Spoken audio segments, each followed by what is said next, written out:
Hello and welcome to the News9 Plus Show on the world's first news and current affairs OTT platform, News9 Plus. The 2024 general elections are over. India has chosen, and Prime Minister Modi, contrary to perception and exit polls, has fallen short of getting a full majority. And the India Alliance, contrary to projections, has done exceedingly well. In our show today, we look forward to three big takeaways from this result. But before we go to our first segment, let me introduce my guests to you. Joining me are Sunita Aron, author and consulting editor, and KV Prasad, senior journalist, and my colleague Brijesh Pandey here in the studio with me. Let me dive straight into the first segment. Now, the NDA coalition. Bear in mind that when we started counting, we were talking about the BJP numbers, and in a few hours, we started talking about the NDA, the National Democratic Alliance, because the BJP hasn't got the numbers for a simple majority. Now, Prime Minister Modi's NDA coalition has won a majority. However, the BJP won just 240 seats. That's 32 seats below an absolute majority required to form a government. The NDA has 294. That's over the 272 required to form the government.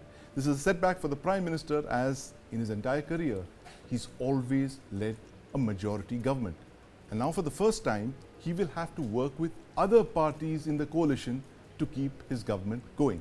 So we'll be talking about all the challenges ahead for the NDA and Prime Minister Modi. Let's take these up one by one. Point number one, can Prime Minister Modi be Vajpayee? I'm going to start by asking my colleague Brijesh Pandey this. Brijesh, can Prime Minister Modi be Atal Bihari Vajpayee? And I'm talking about Atal Bihari Vajpayee, the man who led a rainbow coalition for 6 years. Well, if I say it very honestly, the Prime Minister doesn't need to be Atal Bihari Vajpayee. Because, Atal Bihari Vajpayee led a much diminished Bharatiya Janata Party, and there was the lot of voices around, and he had to depend on not one or two parties, but a whole galaxy of other smaller parties, and he had to cater to their whims and fancies and all. Right now, when we are talking about Prime Minister Narendra Modi's dilemma, basically he has to cater to TDP and Nitish Kumar. Right. And this makes his job a bit tougher because he has never done this before. Yes. But as he's used to running an absolute majority governments either in state or in center. Yes. But it is not going to present much of a problem to him because, right now, if you look at the India Alliance, the fact is that India Alliance is 20 seats short. Yes. So there's nothing which India Alliance can do. Even if they get TDP, even if they get JDU, they'll not be in a position to form a government. And honestly speaking, Congress, which has seen power or seeing light at the end of the tunnel, would also not want to make any kind of take a hasty decision. They will allow the government to be formed. So I think, Prime Minister is better placed than Vajpayee, and he's a smart political person, And that is the reason why, till now we were all talking about BJP, how BJP is going to do this, BJP 370 and Modi and NDA 400 par. The first tweet of the Prime Minister said, this is a victory of NDA. Absolutely. Making it very clear about, how things are going to move forward and all. But many tried to speculate. He's already segued into NDA mode. See, he's a very smart politician. Yes. And, there are times, when the same Amit Shah would say in a rally in Bihar that Nitish Babu, doors of NDA are forever closed for you. No way on earth you can get back. 15 days later, Nitish Kumar was a partner with the BJP. So they coalition. When a time comes to be tough, they are very tough. Like in farmers' law. For 1 year, they didn't do anything. And the second they realized this might be electorally damaging, Prime Minister appears on the screen, says, we are taking it back, we have not been able to convey. So we're going to see a very adjustive and accommodative Narendra Modi, that's for sure. An adjustable, accommodating Narendra Modi. Sunita Aron, what are the lessons that Prime Minister Modi can learn from Prime Minister Vajpayee? I mean, Brijesh here, of course, tells you the challenge wasn't as serious as it was back in the day when NDA 1 was in power. And here you're basically looking at the BJP running a triple engine sarkar with two engines, the TDP and the JDU of Nitish Kumar. I think there are two distinct personalities. And I agree to some extent that he doesn't have to be Atal Bihari Vajpayee. Because Atalji was very different. He was very, he was MP from Lucknow. He spent a lot of time in Lucknow. And he was accessible to us. We could ask him questions at a press conference. Even we once walked out because he was getting late. And then he came and said, no, no, no, don't go away. So he was a very different person with a lot of poetry and a lot of, Right. his skills were very different. Right. So, and that time the politics was also different because it was a politics of curtsies. Now, the Nehru that he has been running down, we have read about it, Yes. that how he noticed Nehru's portrait missing and asked for it when he went to the office, Yes. when he was foreign minister. He never, I don't think so, we never heard him using words, how to say it, certain words which generally we don't use about people. चाहे वो भटकती आत्मा हो या old and all that stuff. Absolutely. The discourse has gotten a lot coarser now, and I think it's and more then, adversarial. Vajpayee ji was very, very humble also. When Rajiv had sent him to UN, in a delegation to UN for a treatment, Yes. he said it in his interview that Rajiv had helped him like this. So it was a different relationship that the political parties maintained. Right. Which was not the case now. But I'm very sure Modi ji knows, because now, as you said, it's an NDA. He had to use NDA because it's an NDA government Yes. and not BJP government. They don't have majority. And also whether now it won't be Modi guarantee, it was all right as long as it was BJP. But now it will be NDA, everything will come with NDA thing. Now, the two partners that they are as unpredictable as Vajpayee ji's had Yes. problems with Mamata, Yes. Maya, Jayalalitha. Absolutely. I'm going to come to others. that in a minute, but I'm going to bring in KV Prasad here. KV Prasad, the point that Sunita made about it not being a Modi ki guarantee and it being an NDA ki guarantee. Now that immediately brings three words to my mind: common minimum program. And this is something that we used to only hear 10 years back in the heyday of coalitions, where coalitions had to have a common minimum program. And indeed, the NDA one also had that. What do you think is going to be the common minimum program of the new NDA government when you have Chandrababu Naidu and Nitish Kumar on board?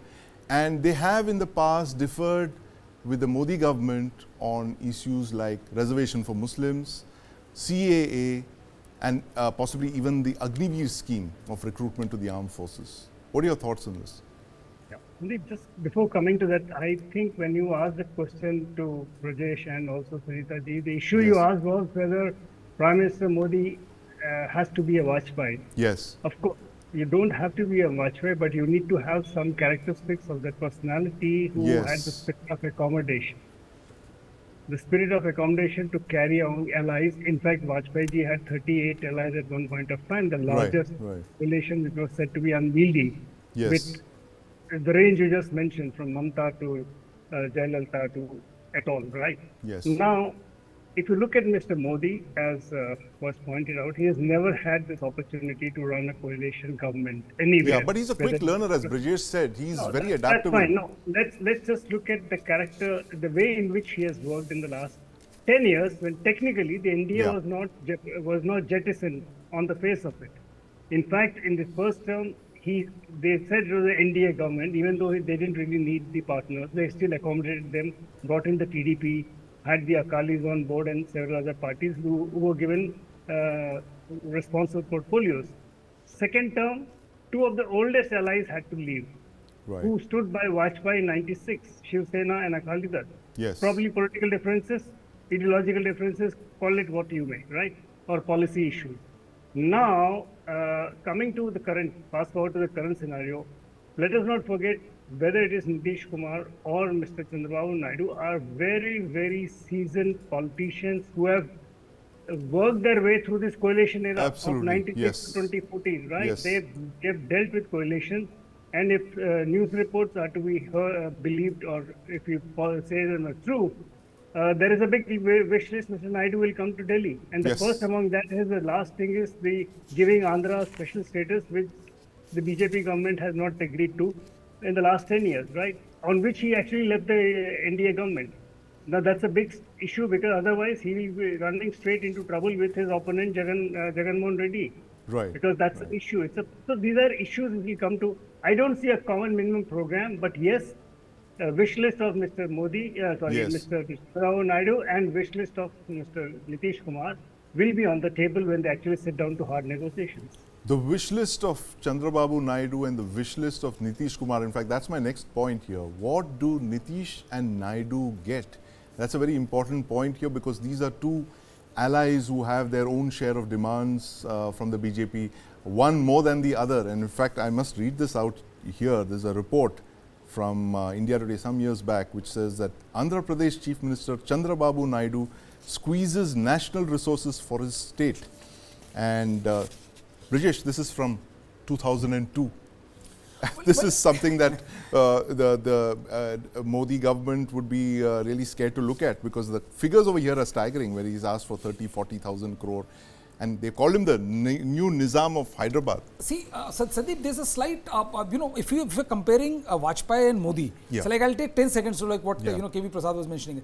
We have to also understand that, Vajpayee was not running a full majority. He didn't have the government. numbers, yeah. And He wasn't when- even close to was the- even close to that. Yes. And the parting with Shiv Sena was that Shiv Sena was being unreasonable, not the BJP. Yes. Because it was an assertive BJP. Yes. And BJP was staring at power with its own majority. Right. And Shiv Sena was hell-bent on treating BJP as a junior partner. Right. And Shiromani Akali Dal was because, with the new farm policy, Yes. Shiromani had realized that, if they don't part ways, it will Yeah. be end for their So it's political career. 2019 Shiv Sena, bye-bye Shiv Sena, and 2020 bye-bye SAD. Bye-bye SAD. I think, the accommodative part which I mentioned, that how Yeah. he's a quick learner, can be gauged from Nitish Kumar only. Yes. Nitish Kumar has blown hot, blown cold. He was the only chief minister, Yeah. who's taken on Prime Minister Narendra Modi, saying the Bihari DNAs, he's insulting them. Yes, Again, back yes, in the fold. yes. So they've accommodated Nitish Kumar, and I think they'll be able to work it. The Right. interesting part is that if you look at both these personalities, Yes. both of them had, if I won't say the word absolute hatred, they used to hate Prime Minister Narendra Modi. Yes. Nitish Kumar was, if you remember that famous dinner Yes. which was held, he cancelled the dinner. In 2013. 2013. And he Yes. said, I'm not going to accommodate. So he's very, very adversarial as far as Prime Minister is Right. concerned. So right now clock has come full circle. And I Yeah. think, Nitish Kumar understands, and Chandrababu Naidu also understands Yeah. that, this is a demand which you can make, and this is a level of demand which can be accepted. Right. He has been NDA convener. I think both of these gentlemen are past master Yes. when it comes to coalition politics, much more than any of the politicians which is coming across. Right. There's been no threat to the government because India Alliance is at least 20 MPs short. Right. If they were somewhere in the range of 2050 or 250 or 255, then I think, they might have a better shot. Right. But with 234, they don't have a shot. Yes. And Chandrababu Naidu gets to play kingmaker in Delhi and be an absolute king on Nizam in Right. Hyderabad, In Andhra Pradesh. Yes. So in Andhra Pradesh, so he has best of both as far as he is concerned. So Chandrababu Naidu, Sunita Aron has the best of both worlds, as Brijesh was saying. Very clearly, his demand number one is going to be the revival of his dream project, the Amravati capital for Andhra Pradesh. I mean, are you going to see a stream of demands there, special status, or would he be happy with that, or would he want, say, cabinet berths? That's the other big buzz here in Delhi at the moment. Chandrababu Naidu wants a lion's share of cabinet berths. And it's not only cabinet berths, it's also the portfolios. That Yes. becomes very important. And whatever they're asking behind the scenes that they don't want X or Y Right. in the government is another thing, which as we don't have any confirmed information, we can't talk about it. Now, I think Amravati, definitely, I remember him talking about Amravati and making it a very, very happy city, Yes. which really impressed me. He was the first chief minister who spoke about happiness. Yes. But now he's the leader from the South Bloc. They Yeah. have been complaining about stepmotherly treatment and fund allocations. Yes. So I think that would be an issue.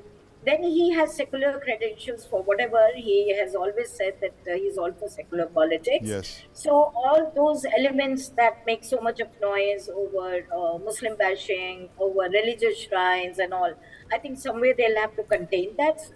I think last few years they did not. Yes. Maybe they'll slow pedal the other temple issues that they are pending. So there will be contentious issues, but as you said that Nitish as well as Naidu, both are masters of running coalition governments, Yes. being a part of the Being coalition part of governments. coalition governments. And Modi ji knows that the third term, if he has to complete, he has to keep them Yes. in human unless they manage to get enough numbers to, improve their strength to majority, Right. which as of now doesn't seem like, but Yes. you never know. So as of now, I think they'll be able to work it out. And maybe it will be good for the country. Some good programs may come up. Yes. You never know. A common minimum program, maybe some good programs will come up. But talking about both Chandrababu Naidu and Nitish Kumar, they have both been NDA conveners, correct, Brijesh? Yeah. So Chandrababu Naidu definitely was. Who will be the NDA convener this time around? KV Prasad, who do you see as inheriting this very crucial position, given the fact that you have the NDA now, even though the BJP has the numbers, it wasn't the BJP of NDA won. But how critical will an NDA convener be in the present NDA? See, the NDA that we are talking of now is a truncated element, in the sense you have one big party, the Yes. BJP with 240 MPs sitting on the table. Yes. The weight of the table shifts immediately, right? It is only the tipping point, that is Yes. 16 MPs of TDP and 12 MPs of JDU, who would, but let us, they have less numbers, Right. enough to rock the boat, but they should also know they are not there to rock the boat at the present, right? Yes. They need to play their politics, they need to pursue, because today Nitish Kumar has to contest elections 2 years down the line. Yes. Knight is just out of elections. He's come out of a hard-fought elections. Probably this is his last attempt to revive the Andhra that he dreams of. Yes.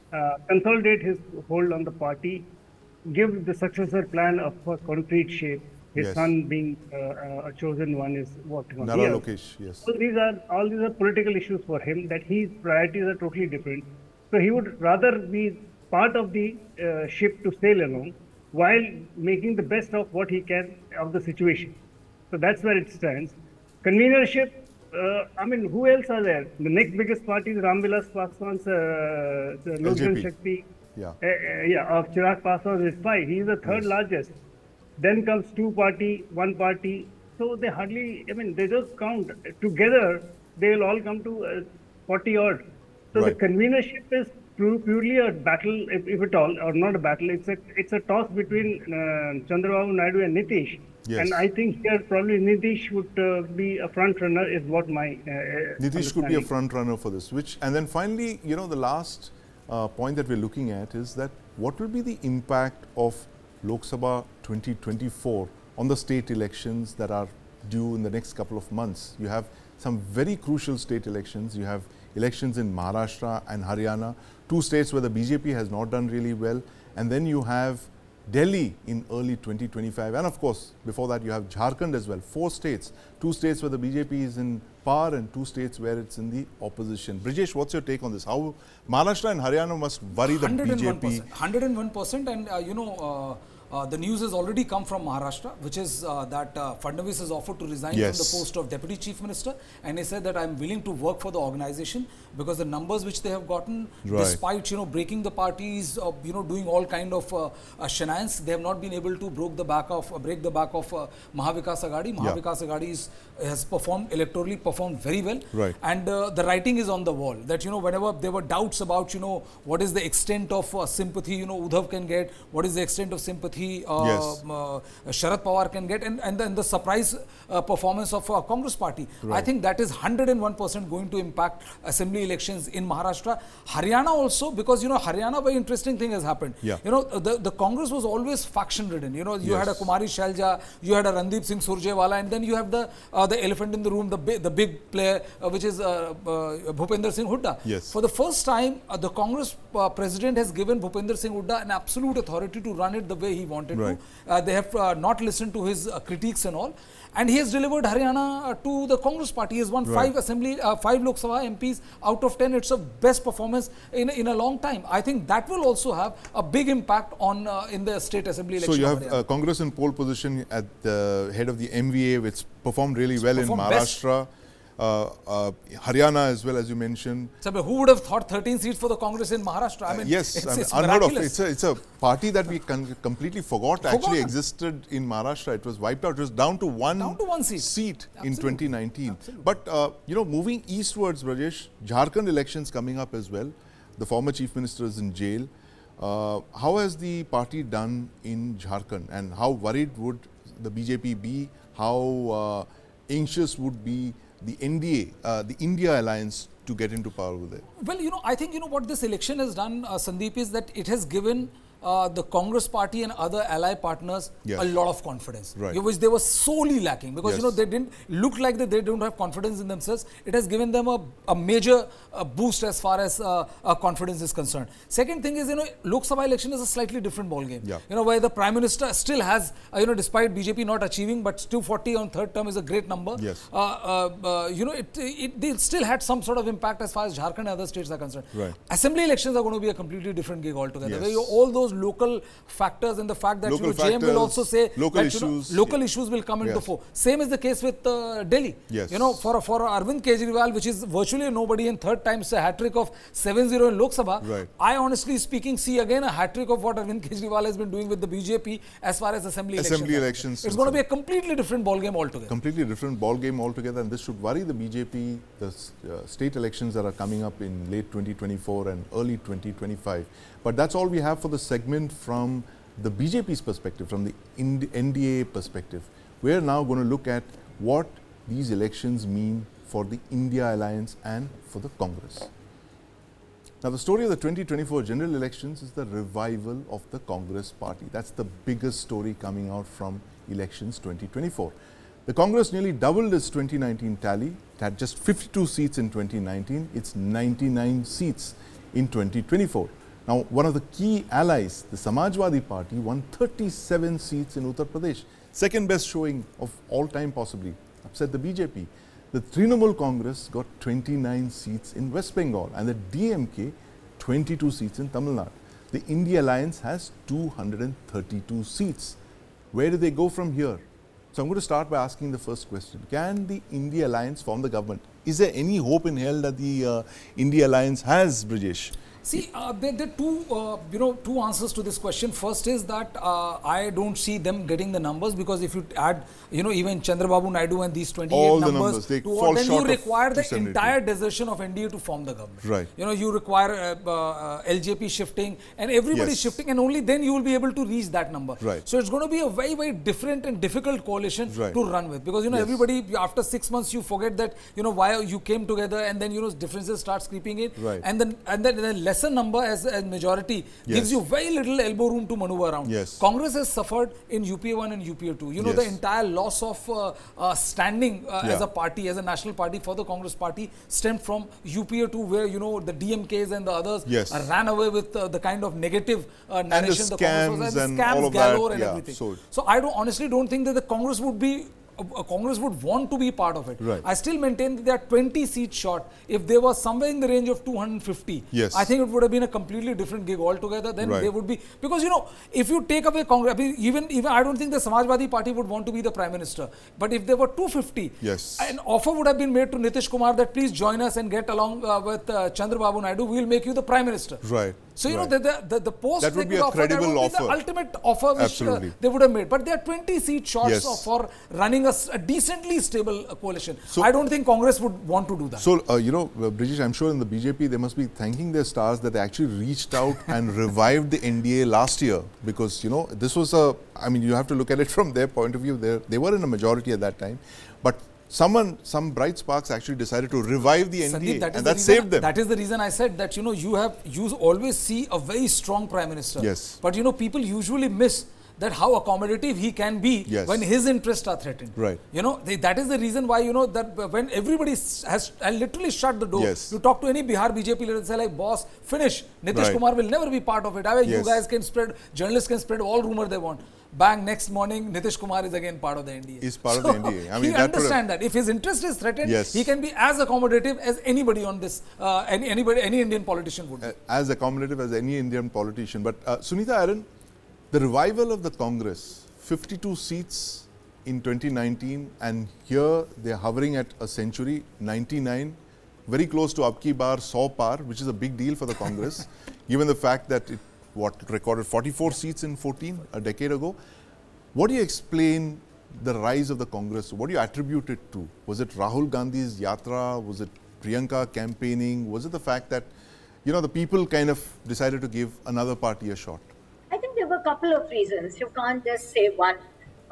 Yatra, definitely, because I think I saw a great change in Rahul's personality. Yes. The way he spoke, the narrative that he built. So I think the Yatra was definitely a major factor, because from the word that was used then, Pappu, he became the big challenger. Now, not only at UP and Bihar, in UP, a generation had not seen Congress rule. Yes.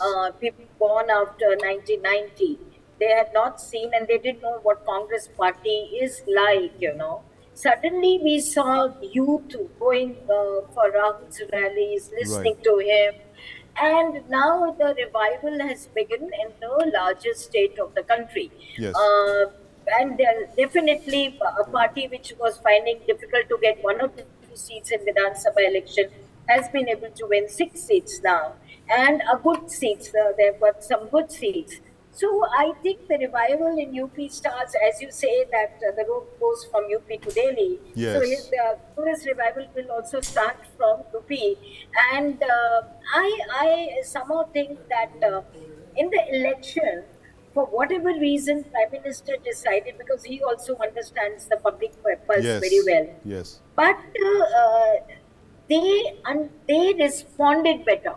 Rahul, when people were talking about unemployment, inflation, they were raising other issues. Yes. That time we were talking about Muslim, Mangal Sutra. Yes. A generation doesn't like to listen to these things. Their issues were very different. The response was actually contradictory. It was just not to that. Then also the way Priyanka used... they never spoke about their father and grandmother, how they were killed, and she gave an emotional pitch to it. That also people, suddenly they were reminded, okay, this is then the use of social media. Yes. Nehru, whether he had built IIMs and IITs, what they had done, what Indira Gandhi had done over there. So most successive prime ministers and their contribution. So they used the social media also. So the couple of steps that they took. Right. But I don't see the government coming to power right now. But there'll be a strong opposition. They have a link in the government, which is Chandrababu Naidu and Nitish, because they have maintained good relationship. And you were talking about who could be the convener. I think Rajnath Singh is another person, second to Gatkari, who has good rapport with both of them. So I think they'll be, and I don't think so many politicians will be going to jail now. Okay, yeah, certainly. That seems to have backfired, because a number of politicians with ED cases against them have come back with thumping majorities. I think the people have seemed to have decided something else for them. But KV Prasad, this Rahul Gandhi conundrum, is it going to be Rai Bareli that he gives up, or will he give up Wayanad? Well, I can't really, I'm not a soothsayer. But given the fact that, the road to revival for the Congress leads through Uttar Pradesh. But fair enough. What did they do at Amethi, despite all the pressure, all the buzz, everything? Everybody was saying Amethi, Rahul should come back, fight contest. BJP mocked at him. And look at what happened. A person who was just nursing their constituency on behalf of the Gandhi family gets a thumping majority. So, they've demonstrated something else. Yes. Other factors would have worked there. So that's a political message they sent. Whether he retains Rai Bareli or why not, because indications are he probably would retain why not. But again, it's a political calculation. What works for them? Because the whole argument before elections or during elections was he should contest Amethi because it's going to change the dynamics, 2 families, the brother-sister rivalry, and all kinds of theories and stuff was out there in the public realm.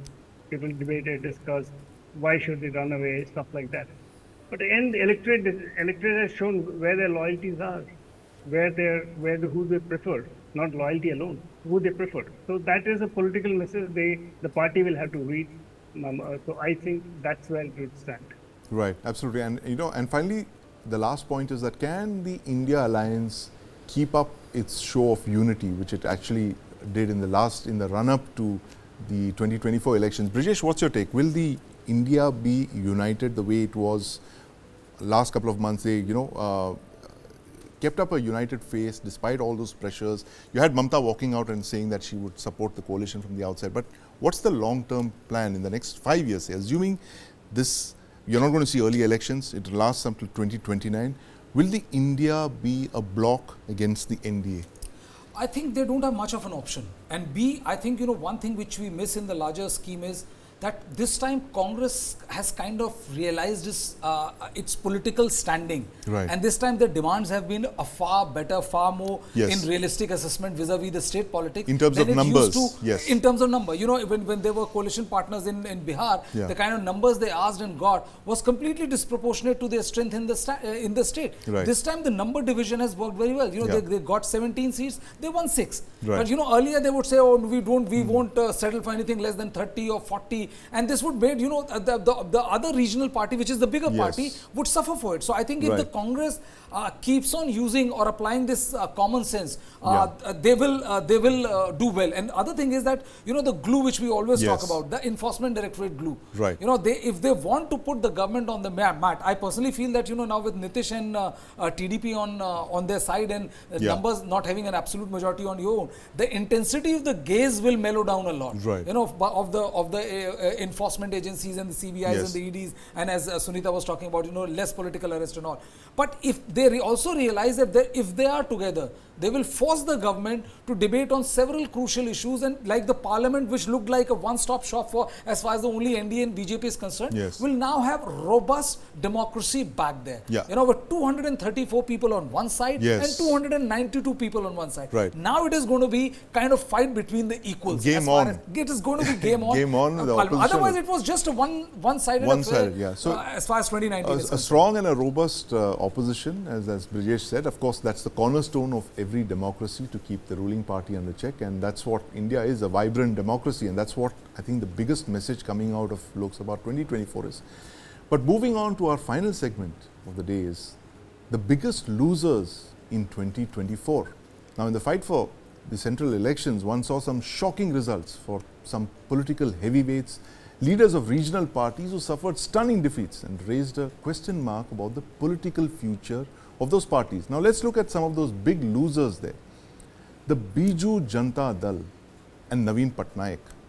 Biggest losers in these elections, Brijesh? If you ask me honestly, 1 to 5, it's BJD and Naveen Patnaik. Yes. I mean, because, nobody had predicted this kind Right. of rout. Who would have expected And, this? Absolutely unexpected. And the kind of stranglehold Naveen Babu had on the electorate, I would Yes. say, of Odisha, nobody saw it coming. Right. By Lok Sabha election, Pandey also off the record admitted Yes. that, we might win 11 or 12. So it was Right. a clear indicator that he was not very confident as far as Lok Sabha results are concerned. Yes. So we all thought that BJP will be like, 12, 13 or 14 like that. But 21 and 1 being Right. the Congress party, and BJD wiped out in Lok Sabha. Yes. And BJP, losing assembly election, and now the BJP gets to, I think the biggest loser of the regional party is going to be Naveen Patnaik. Naveen Patnaik, he's lost both the Lok Sabha seats and Lok Sabha is completely wiped out. and Zero the seats. state as well. And he was looking forward to being the longest serving Chief. chief minister. Yeah. Pawan Kumar Chamling still holds the record for that. But Pawan Kumar Chamling has lost his elections in He is Sikkim. also, but he Assembly has the election. record to. He has the record. So that record stands. 22 years and X number of days. So big loser there, Naveen Patnaik. But the other big loser is the Shiromani Akali Dal. Brijesh, Well, what I happened to the SAD? I Sad think story here. It's a sad story. I agree with you. The reason why last time, they said that we are going to part ways with NDA during this farmer agitation, because Yes. there were a lot of protests which is going on, saying that you guys are being two-faced about it. You are still in power with Yes. still in bed with NDA, and here you are giving platitude about how you are concerned about farmers and all. But by the time they exited, it was too little, too Yes. late. And I think with Aam Aadmi Party coming to power and Congress putting up good show in the Lok Sabha election and all, Shiromani Akali Dal, right now has been reduced to margin. Right. So barring a complete revival and a ruthless execution of, putting people to their place, I don't see Shiromani Akali Dal being a major player in the next 5 years. Sunita Aron, Shiromani Akali Dal, one of the oldest alliance partners of the NDA and the BJP, of course, they famously parted ways 4 years back, and today they are at the margins of Indian politics. They've been overshadowed in their home state. I think I'll go by BJP and BSP. Yes. For the simple reason, it's not one election or two elections. Now there is an existential crisis for both the parties. BJP doesn't have a successor, Right. and you need somebody to revive the party. Yes. I doubt he'd be able to do it himself. So the person who created the party, founded the party, has to find somebody to revive it now. Yes. And He's what 77 I'm years told old and he's literally in the last lap of his political career. I'm told like Jayalalitha doesn't want to announce any successor in his lifetime. Like he has said also, let people decide Yes. who will get my legacy. Now Mayawati, I say, because she had the potential to Right. become another Jagjeevan Ram. When Yes. she won 2007 elections in UP, everybody went gaga over it. Right. And people saw a potential Dalit leader emerging nationwide. Yes. But then she lost it out. She did not use her win that way to spread her wings. Right. And then of late, some call her B team. This election, it was a lackluster campaign. Yes. She was under pressure. Now with the coalition government, she has one, chance because Akash Anand, her nephew, had shown that streak of, reviving the party. He could speak, Yes. and she's now threatened by Bhim Army guy Right. who has Of won the course. election. And people are looking at him, Dalits are looking at him because he speaks the language which they want to listen. Yes. So I think the other party which needs to take some steps immediately before it is buried is BSP. Is the it has BSP, yes. you see, it has supporters and voters who are waiting for her to revive. Right, So, absolutely. KV Prasad, but in the South, I think we discussed this in an earlier installment of the 9 p.m. shows that the BRS and the AIADMK, two parties that have been battered in the Lok Sabha 2024, and it's like, KCR hasn't kind of recovered from the shock defeat in the assembly elections. He's got another shock at the Lok Sabha as well. And of course, the AIADMK, which has exactly the kind of problems that we have associated with one-person, single-person parties like Naveen Patnaik's Biju Janata Dal. What's going to happen to the BRS and the AIADMK after these results? Well, first AIADMK. I think the AIADMK has demonstrated, and I think I did mention even in the 9 o'clock show that we are talking about, is it is preparing itself for the next round of assembly elections down the line 2 years. Right? 2026. So summer of 2026, they did not want to go with the BJP. Advani Palliswamy decided against BJP. As the last time they negotiated, they kept away. Palliswamy went out independent. We've seen the results. I don't know exactly what percentage, but I'm sure AIADMK had something like 18 to 20% vote share in this election, right? So that means they have a set of committed workers, something to what Mayawati had in UP at one point in time. They said anybody who gets a BSP ticket starts with 25% plus. Yes. Today it is down to 10% or less than 10%, right? So Palliswamy has ensured that the loyal AIADMK supporters, workers have something to look forward to. Because remember, it is a Dravidian-driven politics in Tamil Nadu. So the other pole is the AIADMK. Minus Jayalalitha, if they still maintain a 20% vote share, that shows that without a charismatic figure, right, and somebody who didn't anoint a successor in her lifetime, they've managed to hold some portions of it. Challenges from Sashikala, challenges from TTP Dinakaran, they've just put aside. So these are the matrix was different. So I think AIADMK is still there. It's not going away anywhere right away. The same the case with, if we cross across to Telangana. Right. KCR has put his succession plan already in place. His son is the chosen one. His nephew is suffering. Of course, we all know called it family-driven politics, but there's a clear line of success. And KCR has, as I think mentioned, he's not the one to throw in the towel. He never does it. He continues to fight. after having lost the Telangana elections 5 months ago, he did what he could to. Vote share, we'll have to look at it. I did not go into those details. So he's given again his people and his the workers and supporters some ray of hope that I'm around, I'm contesting, I'm fighting for you. Now, how much of that translates, because Telangana Assembly will be 4 years down the line. So he has enough time to rebuild the party and mount the opposition from within, wherever is possible, both outside the assembly and inside. So I think that's where it's a reasonable estimate.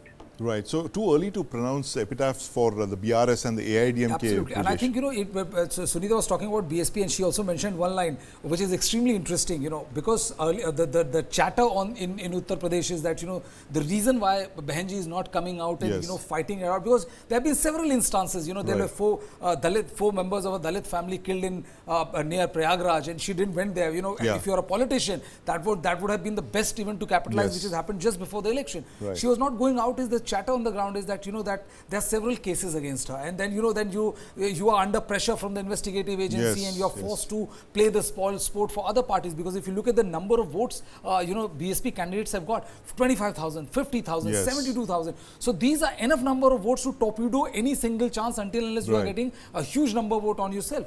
I think 240 could be a blessing in disguise for Mayawati herself as well. Right. Because, now the government cannot mount the exact kind of pressure which they were doing when they had absolute power on their own. Yes. So we might see a revival. I mean, Sunita is best placed to answer that. But I think, this might be the best hope in for BSP to show a revival. Because Chandrasekhar Azad Raman is snapping at her heels. Yes, By winning Nagina, he's snapping at her heels. Yes. And if you have another round of, your cadre not tasting power, is going to be an extremely restless cadre. Right, extremely restless cadre, and that's the BSP strength, and it's a force in being. Sunita Aron, you see Mayawati being actually encouraged by these results to actually come out and revive her party, what she hasn't done in the last couple of years. I think so.